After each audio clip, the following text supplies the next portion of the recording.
Who's ready for some grade 10 English? Because we're talking movies, we're talking The Tragedy of Macbeth, starring Denzel Washington, Frances McDormand, and Corey Hawkins, written for the screen and directed by Joel Coen. By the pricking of my thumb, something wicked this way comes. Toil, toil, toil and trouble.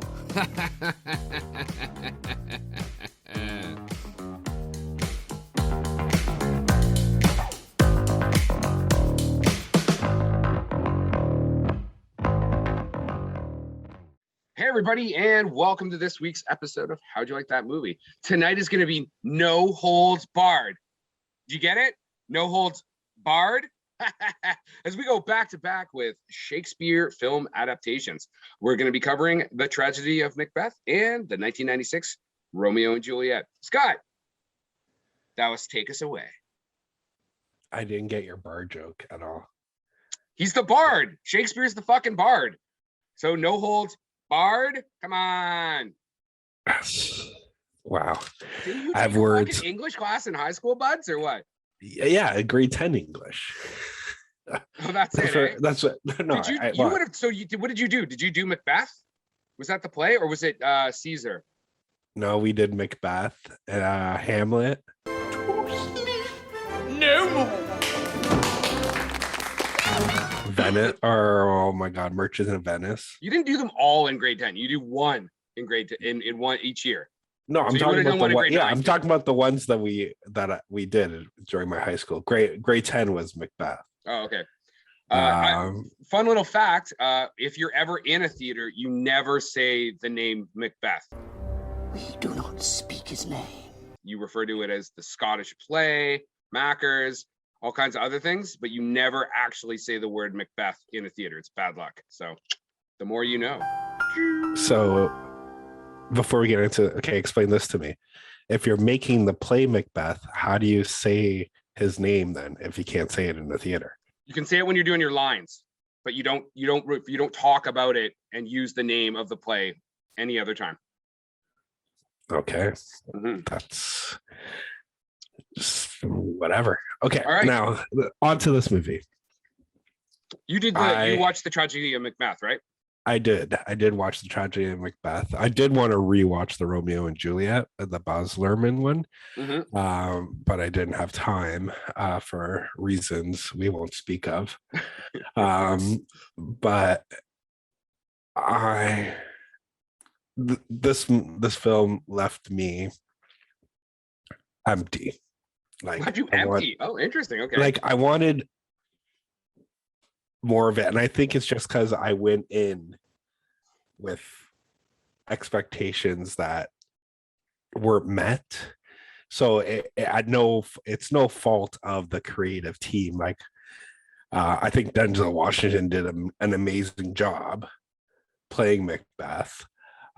Even all the actors I think did an amazing job. Sure. And some of the cinematography in the film did it, but to me it didn't feel like I was watching a movie. It literally felt like I was watching a recording of somebody performing the play. So I'm gonna stop you there for a sec, because that actually feeds in. So Jason Bailey of Crooked Marquee had this to say about The Tragedy of Macbeth. Coen ends up with something that is neither merely film nor theater, but a mutation of both, taking advantage of the wide berth of an expressionism which we allow on the stage, as well as the tools, visual effects, shock edits of the screen. So I would agree with you, except that it was kind of exactly that. It was like that cross between a theater production and a film versus, so there's actually I think it's a 2005 or 2015 version, I can't remember, version of Macbeth on Netflix right now, which is much more like that's the Michael Fassbender, right? Yeah, the Fassbender one. Yeah. Which is more like a what you would think of as like a film, right? Like it starts with a fight scene, and then like the witches show up, and like it's like a movie. Where the Tragedy of Macbeth is very much straddling that line between like theater, like set pieces almost. Like scenes don't necessarily like transition into each other, like they transition, but there's no like carry through. It's almost like set piece. Yeah, Set like piece. you're seeing like the exit stage left, right? Yes. And then all of Received by a Bear. sudden, yeah, and all of a sudden the set piece, it's like, you know, the curtain dropping and then reopening, and you're in a new part of the house or whatever, and that's where the scene is going to take place. 100%. And that's, yeah, and I think that's what kind of took me out of it, because I didn't know what to expect going in, right? And this being Joel Coen's first film that's not co-directed but with his brother. And I was thinking with their films too, like I was expecting some humor. Like I was expecting Macbeth, man. There's not a lot of fucking humor in it. You know what I mean? It's a pretty serious and dry of the plays. You know what I mean? It is. Okay, have you seen? Okay, but have you seen Barton Fink?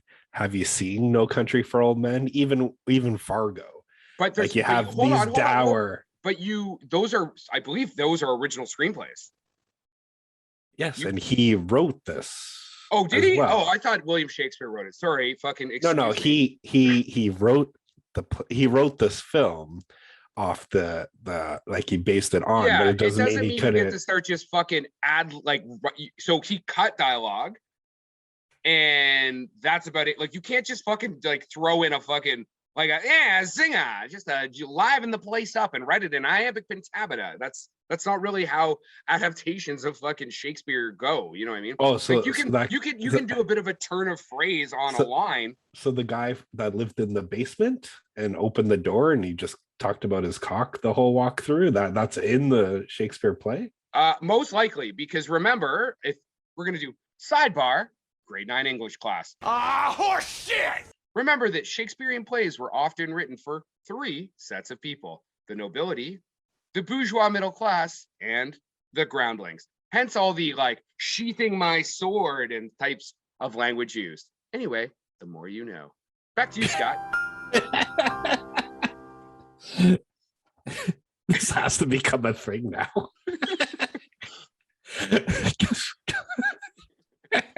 Okay, but my English teachers would be so impressed that I remember this bullshit. I mean, that and the fact that I actually studied Shakespeare at the Stratford Theatre Festival, so it's kind of my jam.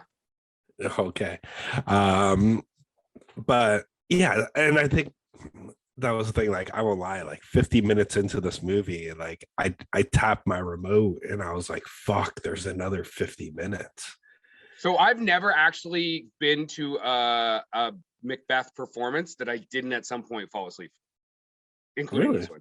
Yeah. Like you fell asleep. I saw it in Stratford and I fell asleep, and then I saw it last night and I fell asleep for a bit. I took a nap. I paused it and I took a little nap, and then I finished the second half or whatever.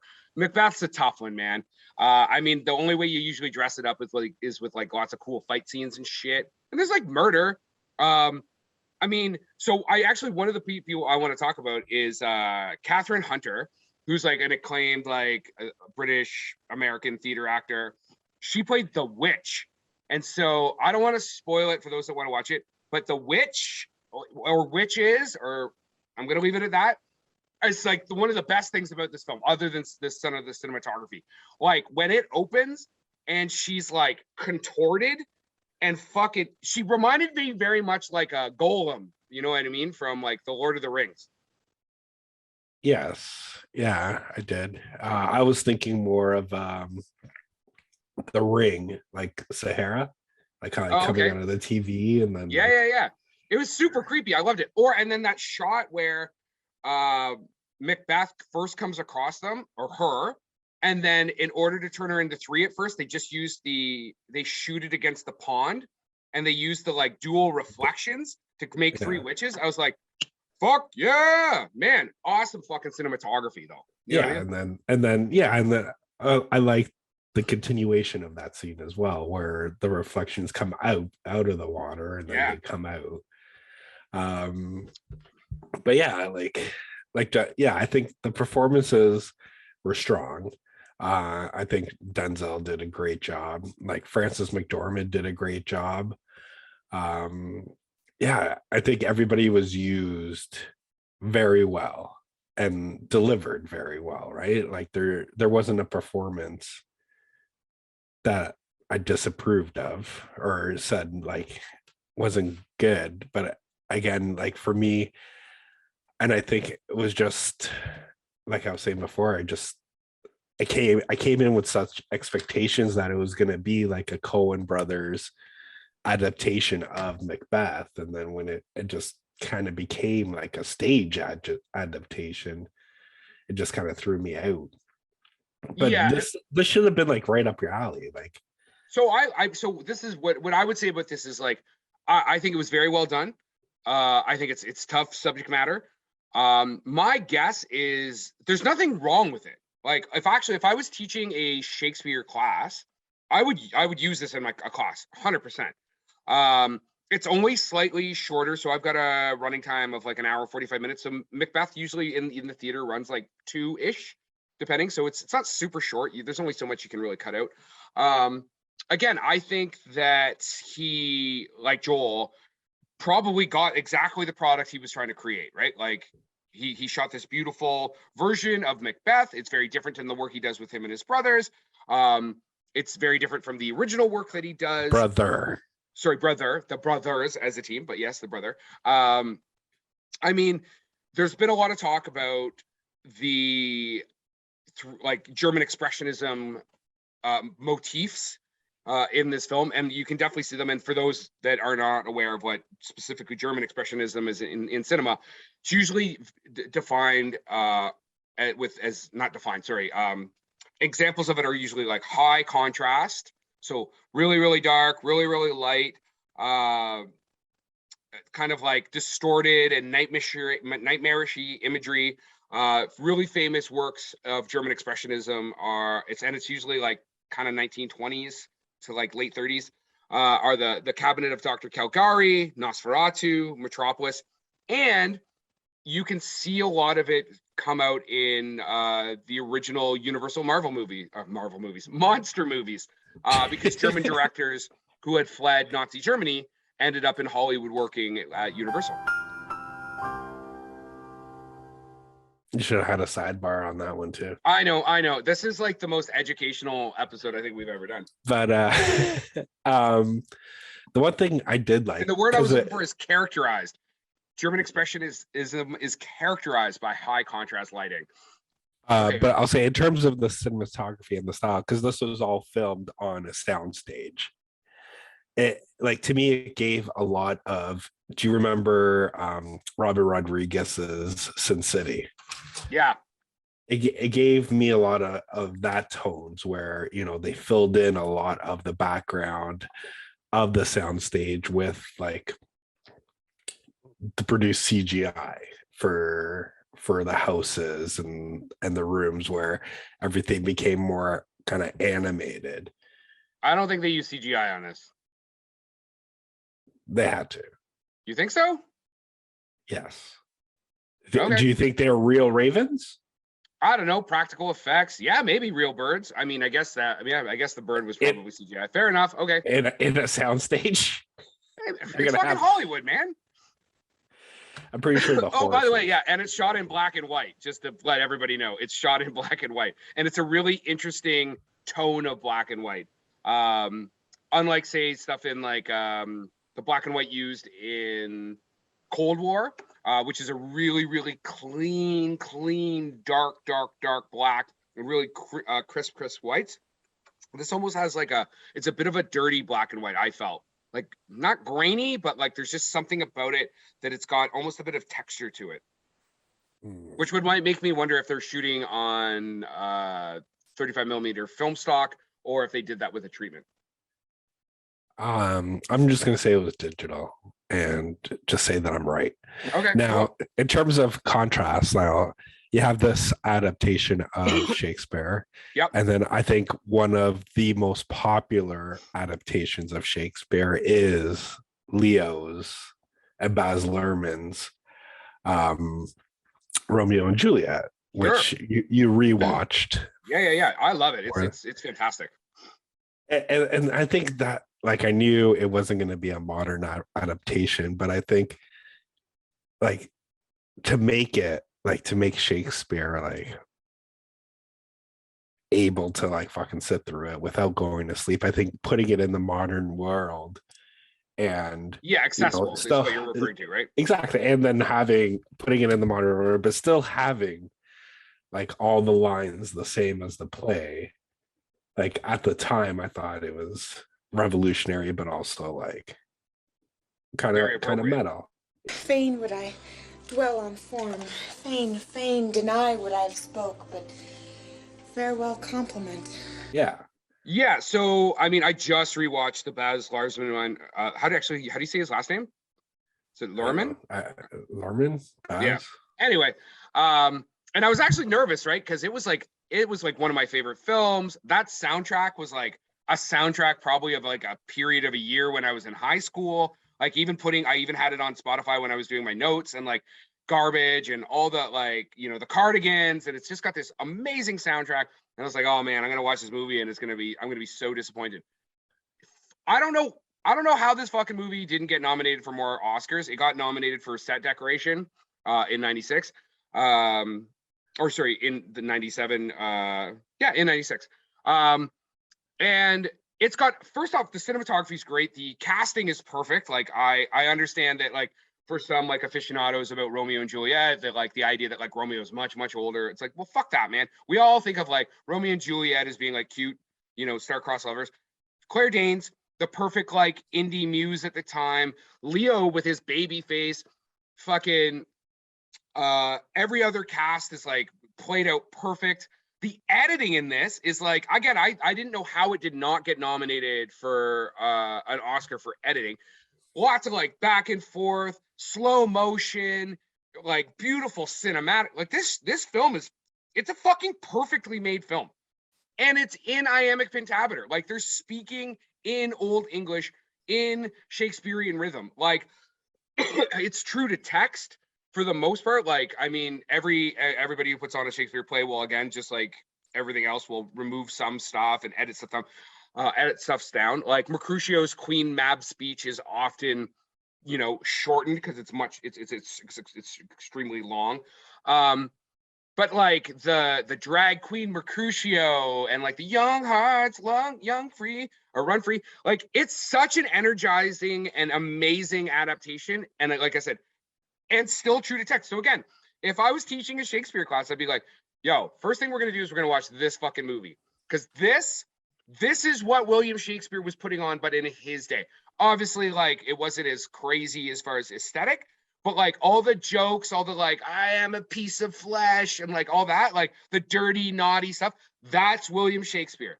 That's him talking to like the whole groundling people who are like fighting and like making out and like making farts and stuff like that in the pit. That's who it was for. So it's a fantastic film, and it still stands up, probably even better to this day. Made me like really disappointed when I looked at like all the stuff that went. You know what film did really well at the Oscars that year? Jerry fucking Maguire. Show me the money! Jerry Maguire. I was like, really? He does all his business in the living room, eh? Huh? He does all his work in the living room, that guy here. All his best work. Jerry Maguire. All his best work's done in the living room. Yeah, Jerry Maguire, like, fuck, it's Cameron Crowe. Of course it's gonna win. Like, but it's not that impressive. Like, it was up for like fucking editing awards and stuff. I'm like, I've seen fucking Jerry Maguire. It's basically like you follow Tom Cruise around, he cries, and then he gets angry, and then he cries some more. so you're saying it's Top Gun, except without the planes. You're just gonna follow the. Unfortunately, the planes are a really big fucking component of Top Gun. It's like, we're gonna send you to a school, and at that school, you're gonna do some stuff against the best people that do that stuff from around the country. We call it stuff. Like, yeah, the fucking planes are a big deal for fucking Top Gun. Have you watched the new season of Cobra Kai? No, I tired of that show after season 2. I was like, this is fucking teeny bopper bullshit. It's like fucking West Side Story with karate, and West Side Story was boring. Well, I love Cobra Kai, but oh my god, there's a scene in it where in the new season where Johnny's with his girlfriend and he can't get it up. And then they're talking, and then they just start talking about fucking Top Gun, and he just starts bashing fucking Top Gun. Because he likes Iron Eagle, that's why. No, he was like, you can't fucking. He's like, you can't be fucking Tom Cruise in that movie. He's like, who the fuck comes to the school and calls himself Maverick? You don't call yourself Maverick. You have other people call you Maverick. But Maverick's his like, call sign. But he was like, who was the badass guy? He was like, Iceman. Look at that body. He was the man. He's like, Maverick killed his partner. He's like, that guy's a pussy. But that scene just went on for like 4 or 5 minutes, and I was just like bawling laughing because I'm like, if only Kris would watch this, he would see. You know what? You go online, find me just that segment. I'll watch it. Maybe we even post it to our social.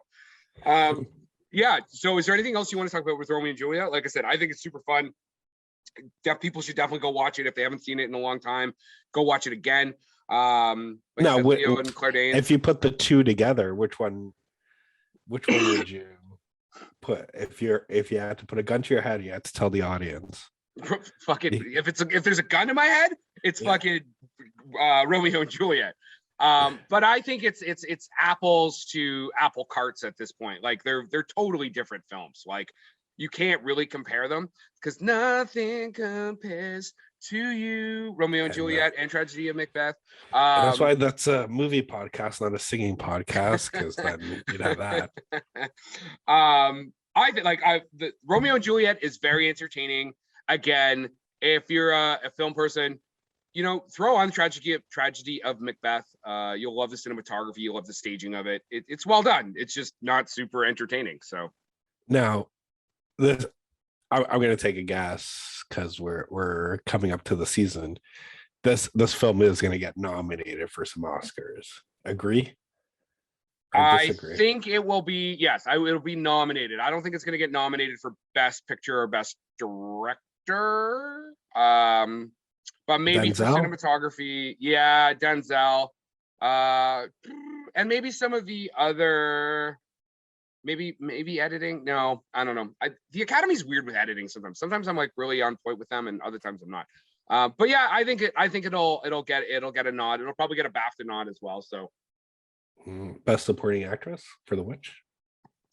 I'd like to see that. I mean, that role, she did a fucking amazing job. Listen, didn't she play the old man too? Yes, she played the old man too.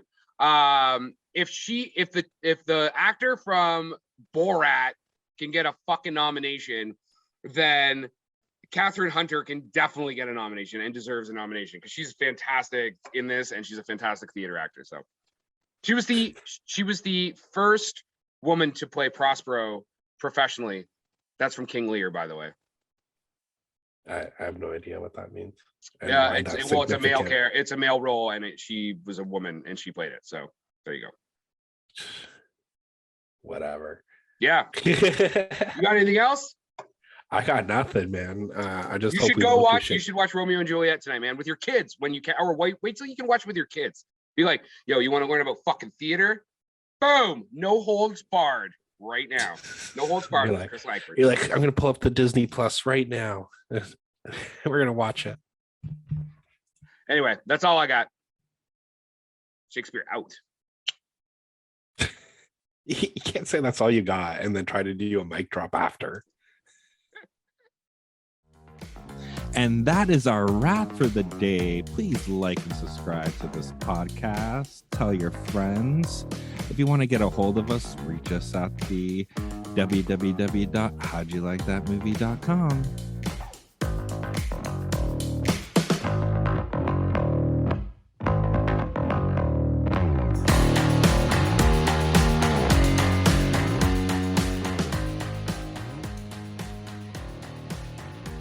Yeah, man, Romeo and Juliet, I actually was like, oh, like what had Tarantino done by this point? And he had done Pulp Fiction and I think Jackie Brown, because it feels very Tarantino, like the really tight cutting back and forth, like inserts, and there is so much detail, like the Merchant of Venice Beach sword on the side of the 9mm, They did so. I was just amazed at how well that movie was put together. You know what I mean?